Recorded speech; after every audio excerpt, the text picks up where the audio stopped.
ప్రచారం చేయబోతున్నట్టు కూడా వార్తలు వచ్చాయి. దీని నేపథ్యంలో నిన్న జల్పల్లి టు తిరుపతి మోహన్ బాబు చేరుకున్నారు.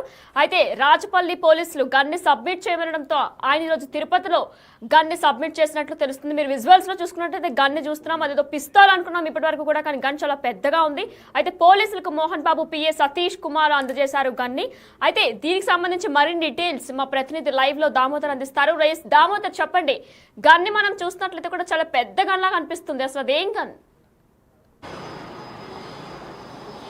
ఇండియా ఏదైతే మోహన్ బాబు కుటుంబ వివాదాల నేపథ్యంలో హైదరాబాద్ పోలీసులు ఆయుధాలు స్వాధీనం చేయమంటూ హెచ్చరించిన నేపథ్యంలో తిరుపతిలో ఏదైతే ఆంధ్రప్రదేశ్కు సంబంధించి గతంలో గన్ లైసెన్స్ తీసుకున్న మోహన్ బాబు అక్కడ ఒక తుపాకీని కొనుగోలు చేశాడు. ఈ నేపథ్యంలో ఆ తుపాకీ ఎప్పుడు విద్యానికేతన్లో ఉంచుకునేవాడు. ఈ నేపథ్యంలో విద్యానికేతన్కు సంబంధించి అక్కడున్న ఆ గన్నును చంద్రగిరి పోలీసులకు అప్పగించడంతో వారు తిరుపతి ఆర్ముడ్ విభాగంలో ఆ గన్నును అప్పగించడానికి వెళ్లారు. మొత్తం మీద 13వ తేదీనే మోహన్ బాబు పిఏ సతీష్ ఈ గన్నును చంద్రగిరి పోలీసులకు అప్పగించిన నేపథ్యం. మరోవైపు ఏదైతే ఉందో మోహన్ బాబు నిన్న అర్ధరాత్రికి తిరుపతికి చేరుకున్నారు. తిరుపతి విమానాశ్రయానికి ప్రత్యేక విమానంలో చేరుకున్న ఆయన నేరుగా తన ఇంటికి వెళ్ళారు. ఆ తర్వాత ఇంట్లో నుంచి విద్యానికేతన్లో ఉన్న తన ఇంట్లో నుంచి బయటికి రాలేదని కూడా తెలుస్తుంది. మొత్తం మీద అయితే ఈ వివాదానికి సంబంధించి ఏదైతే మోహన్ బాబు ఆస్తుల కుటుంబ ఆస్తులకు సంబంధించి అటు మంచు మనోజు, మోహన్ బాబు, మంచు విష్ణుల మధ్య జరుగుతున్న గొడవల నేపథ్యంలో ఈ విషయాలను కవర్ చేయడానికి గతంలో 9వ తేదీన ఒక మీడియా ప్రతినిధులు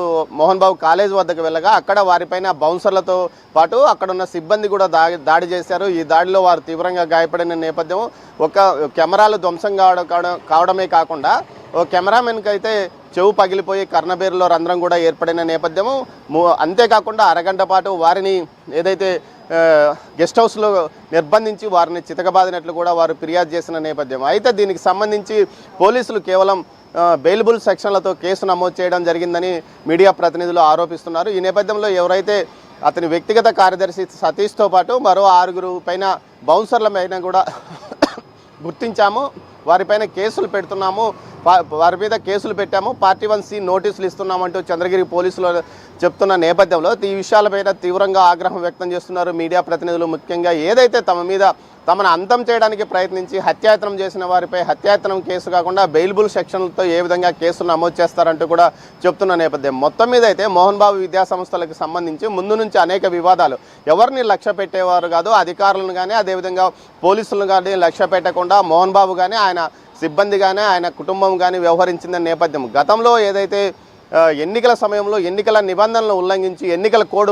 ఉన్నప్పటికీ తన విద్యార్థుల చేత 2019లో రోడ్డు మీద బైఠాయించి ఏకంగా పెద్ద ఎత్తున ఆందోళన కూడా చేసిన నేపథ్యం మోహన్ బాబుకు ఆయన కుమారులకు కలిగి ఉంది నేపథ్యం. దీంతోపాటు ఈ మధ్య కాలంలోనే ఏదైతే మోహన్ బాబు పాఠశాల ఏదైతే విద్యానికేతన సంస్థల వెనుక ఒక కొట్టాల అనే గ్రామం ఉంది, ఆ గ్రామానికి సంబంధించి రోడ్డును లేకుండా చేస్తున్నాడంటూ గ్రామస్తులు ఆందోళన చేయడంతో వారి మీద దాడి చేసి వారిని నిర్బంధించారనే ఆరోపణలు ఉన్నాయి. ఈ నేపథ్యంలో వారందరినీ స్థానిక ఎమ్మెల్యే జోక్యం చేసుకొని వారు విడిపించారని చెప్తున్నారు. అంతకు మునుపు ఏదైతే 2024 ముందు ఏదైతే జనవరి నెలలో అయితే ఏకంగా వైఎస్ఆర్సీపీకి సంబంధించి ఎంపీటీసీ సభ్యుడి మీద రెక్కి కూడా నిర్వహించారంటూ కూడా అప్పట్లో ఆరోపణలు వచ్చాయి. దీంతోపాటు పోలీసులు కేసు నమోదు చేశారు. తర్వాత అప్పట్లో తనకున్న వైసీపీతో ఉన్న సంబంధాల నేపథ్యంలో కేసు కాకుండా వారితో అప్పట్లో రాజీ కూడా అయ్యాడు. ఆ విషయంలో పెద్ద ఎత్తున గొడవలు కూడా జరిగిన నేపథ్యం. మొత్తం మీద మోహన్ బాబు ఏ రోజు అటు అధికారులను కానీ అటు ప్రభుత్వ అధికారులను కానీ అటు ఏదైతే స్థానికులు కానీ ఏమాత్రము పట్టించుకోకుండా వారి మీద దుందుడుకు విధానంతోనే ముందుకెళ్లాడంటూ కూడా పెద్ద ఎత్తున విమర్శలు వస్తున్నాయి. దీంతోపాటు భూసేకరణ సందర్భంగా కూడా అప్పట్లో పెద్ద ఎత్తున ఏదైతే ఆ విద్యా సంస్థలకు సంబంధించి భూసేకరణ సందర్భంగా కూడా పెద్ద ఎత్తున వివాదాలు వచ్చాయి. మొదటి నుంచి తనదే పైచేయిలాగా వ్యవహరించిన మోహన్ బాబు ప్రస్తుతం ఏమాత్రము బయటికి రాకుండా సైలెంట్గా ఉన్న నేపథ్యం.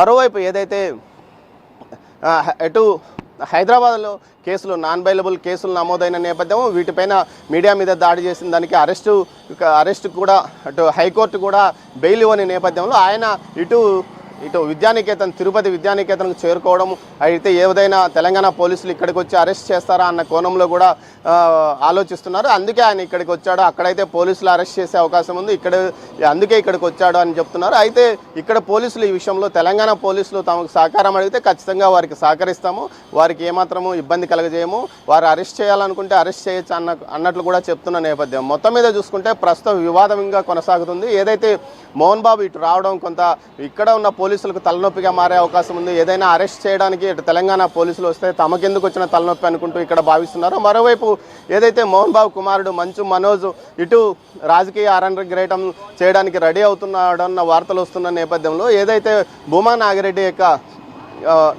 వర్ధంతి సందర్భంగా ఆయన ఇక్కడ వస్తున్నాడంటూ ప్రచారం జరుగుతున్నది. మొత్తం మీద భారీ ఎత్తున కాన్వాయ్తో హైదరాబాద్ నుంచి వస్తున్నాడని చెప్తున్నారు. అయితే ఈ విషయంలో అటు జనసేన పార్టీ కానీ అటు టీడీపీ కానీ వీరిని తీసుకుంటుందా లేదా అన్న కోణం అనే ఆలోచనలు జరుగుతుంది. ఇప్పటికే భూమా కుటుంబం టీడీపీతో ఉంది. భూమా అఖిలప్రియకు మౌనికకు మధ్య ఆస్తుల గొడవలు కూడా ఉన్నట్లు ప్రచారం జరుగుతున్న నేపథ్యంలో అక్క సహకారం ఉంటుందా లేకపోతే ఇండివిజువల్గా వీరు జనసేనలో చేరే అవకాశం ఉందా అన్న కోణంలో కూడా ఒక ప్రచారం జరుగుతుంది. అది మొత్తం మీద అయితే మనోజ్ మాత్రం ఇప్పటికే ఏదైతే తన కుటుంబ సభ్యులకు తాను దూరంగా ఉన్నట్లు గతంలోనే ఒక 6 నెలల నుంచి అతని చర్యలు చెప్తున్నాయి. ఇందులో ఏదైతే ఇప్పుడు జరిగిన గొడవలు కూడా అందుకు ఉదాహరణగా చెప్తున్నాయి. ముఖ్యంగా తెలుగుదేశం ఎన్నికల సమయంలో 2019 ఎన్నికల సమయంలో ఏదైతే 2024 ఎన్నికల సమయంలో యూనివర్సిటీలో జరిగిన స్నాతకోత్సవంలో నేరుగా అక్కడ విద్యార్థులను ఉద్దేశించి మంచు మనోజ్ ఎవరికి ఓటు వేయాలో నిర్ణయించుకోండి, డబ్బులకు ఓటు వేద్దండి, మన ఓటు వేసిన వ్యక్తి నిజాయితీపరుడుగా ఉండాలి, అదేవిధంగా మన అభిప్రాయాలను అనుగుణంగా వ్యవహరించేవాడు ఉండాలంటూ పరోక్షంగా అటు కూటమికి మద్దతు పలికాడు. దీంతోపాటు మోహన్ బాబు కూడా కొంత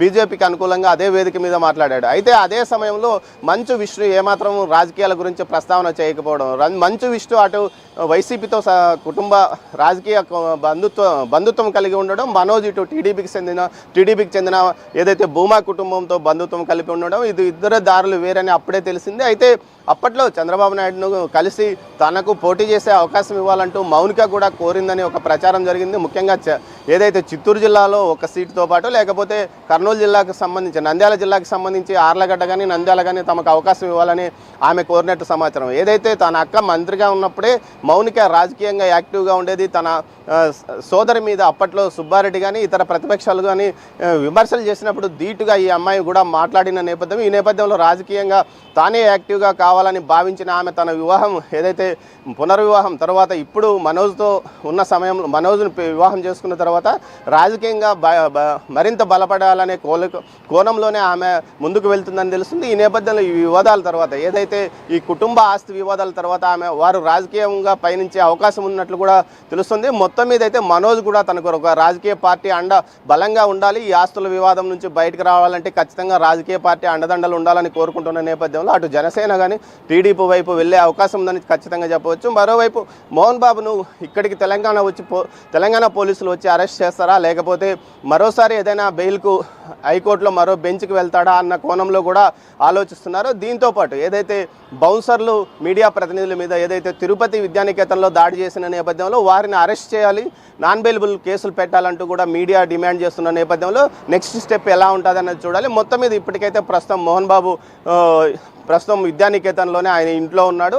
ఆయన బయటకు వచ్చి ఏమైనా మీడియాతో ఈ విషయం మీద మాట్లాడే అవకాశం ఉందా అన్న విషయంలో కూడా చర్చలు జరుగుతున్నాయి. ప్రస్తుతానికైతే తనకు ఇచ్చిన ఆయుధాన్ని ఆయన సరెండర్ చేశారు 13వ తేదీ. ఆ ఆయుధం ప్రస్తుతం ఏఆర్ పోలీసులకు ఇటు చంద్రగిరి పోలీసులు సరెండర్ చేశారు.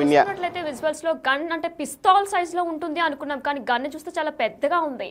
అసలు దేం గన్ అది? దీని గురించి ఏమైనా డీటెయిల్స్ ఉన్నాయా మీ దగ్గర? విన్యా ఏదైతే తిరుపతి సమీప ప్రాంతంలో అటవీ ప్రాంతం కాబట్టి ఏదైతే ఇక్కడ ఎక్కువగా ఇలాంటి గన్స్కే లైసెన్స్ తీసుకుంటారు. దీంతోపాటు బారెల్ గన్ అంటారు దీన్ని. 2 బుల్లెట్స్ ఉంటాయి. అయితే ఏదైతే తమ ఇంటి మీదకి అడవి జంతువులు దాడి చేసే అవకాశంలో వాటిని వేటాడడం కోసం వాటి నుంచి సంరక్షణ కోసమే ఎక్కువగా అడవి జంతువుల నుంచి సంరక్షణ కోసమే ఇలాంటి తుపాకుల లైసెన్సు చాలా వందల సంఖ్యలో చాలామంది ఇక్కడ తిరుపతి జిల్లా ఉమ్మడి చిత్తూరు జిల్లాలో నాయకులు కానీ ఇటు రైతులు కూడా పంట పొలాల వద్ద తమకు ఎలాంటి ఇబ్బంది ఉండకూడదని రైతులు కూడా ఇలాంటి లైసెన్స్ తీసుకుంటారు. సుమారు ఏదైతే ఎన్నికల సమయంలో మనం రాష్ట్రంలో ఎక్కడా లేని విధంగా ఉమ్మడి చిత్తూరు జిల్లాలోని రైతులు ఏదైతే అటవీ సరిహద్దు ప్రాంతాల్లో ఉన్న రైతులు ఇలాంటి బ్యారెల్ గన్స్ను సరెండర్ చేయడం రివాజు. అలాంటి గన్నే ఇది. కేవలం అటవీ జంతువులను వేటాడడానికి ఏదైతే అటవీ జంతువుల నుంచి పంట పొలాలను రక్షించుకోవడం కోసం తీసుకున్న లైసెన్స్ లాగా ఈ లైసెన్స్ తీసుకొని ఉండవచ్చు. అందుకోసమే ఇలాంటి గన్ ఆయన కొనుగోలు చేసి ఉండవచ్చు. మామూలుగా అయితే రివాల్వర్ లాంటిదే ఏదైతే ఆత్మరక్షణ కోసం అయితే గన్ లైసెన్స్ తీసుకుంటారు, కానీ ఇది ఇక్కడ ఈ ప్రాంతానికి సంబంధించి ఇటు బ్యారెల్ గన్నే ఎక్కువగా ఉపయోగిస్తుంటారు. అందుకోసం ఇలాంటి గన్ను తీసుకొని ఉండవచ్చు. అది కూడా ఇప్పటికంటే ఏదో చాలా సంవత్సరాల క్రితం, అంటే ఇప్పట్లో కాదు, అది సుమారు 90 మధ్యకాలంలోనే ఈ లైసెన్స్ పొంది ఉంటాడని భావిస్తున్నారు. అతను రాజ్యసభ సభ్యుడు కాకముందే, అందువల్లనే ఇలాంటి గన్ లైసెన్స్ తీసుకుండొచ్చు, అందువల్లనే ఇలాంటి గన్ కొనుగోలు చేసి ఉంటాడని కూడా చెప్పవచ్చు. విన్య, జరుగుతున్న ఈ వివాదాల నేపథ్యంలోనే ఆయన తిరుపతి వెళ్ళి కొంచెం ప్రశాంతత కోసం తిరుపతి వెళ్ళిపోయారా అంటే ఆయన నివాసం దగ్గరికి. జల్పల్లి మళ్ళీ 24లోకి వచ్చే అవకాశాలు ఏమైనా ఉన్నాయా, లేదంటే తిరుపతిలోనే ఉండబోతున్నారా? దీనికి సంబంధించిన అప్డేట్స్ ఉన్నాయా మీ దగ్గర?